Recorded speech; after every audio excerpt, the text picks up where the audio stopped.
మిత్రమా, ఒక చిన్న మాట. నిజమైన ప్రేమలో కోపాలు తాపాలు అనేటువంటివి ఎక్కువగా ఉంటాయి.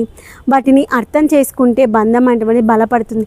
వాటిని మనం అపార్థం చేసుకుంటే బంధం అనేటువంటిది దూరం అవుతుంది.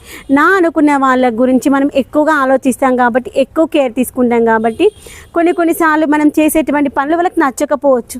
కానీ దానికోసం మనం ఆలోచించామనుకోండి, వాళ్ళు మన కోసమే ఆలోచిస్తున్నారు అనిపిస్తుంది. ఒక చిన్న ఎగ్జాంపుల్ చెప్తాను చూడండి. ఫర్ ఎగ్జాంపుల్, ఒక సినిమాకి వెళ్దాం అనుకుంటున్నాం మనము. కానీ ఆ రోజు ఫస్ట్ షో. మన ఇంట్లో వాళ్ళు ఏమంటారు, ఫస్ట్ షో కదా, చాలామంది ఉంటారు, క్రౌడ్ వద్దు, ఒక వారం రోజుల తర్వాత పోదాము అని చెప్తారు. కానీ మనకేమనిపిస్తుంది, ఫస్ట్ షోకి ఫస్ట్ రోజు మనమే పోవాలి అనిపిస్తుంది. కానీ వాళ్ళు ఆలోచించింది ఎందుకు, మన కోసమే కదా, క్రౌడ్ ఎక్కువగా ఉంటుంది, ఏమైనా తొక్కిసలాట జరిగితే ప్రాబ్లం అవుతుంది అని ఆలోచిస్తారు. కానీ మనం అట్లా ఆలోచించము. వాళ్ళు నేను పోదామంటే వద్దన్నారు, నా ఒక్క ఆలోచనే చేస్తాము. కానీ వాళ్ళకి మనపైన ప్రేమ ఉంది కాబట్టి క్రౌడ్ ఎక్కువగా ఉన్నప్పుడు పోయి కష్టపడడం ఎందుకు, కొంచెం ఫ్రీగా ఉన్నప్పుడు పోతే హ్యాపీగా ఉంటాము, ఎలాంటి టెన్షన్ ఉండదు కదా అనిపిస్తుంది.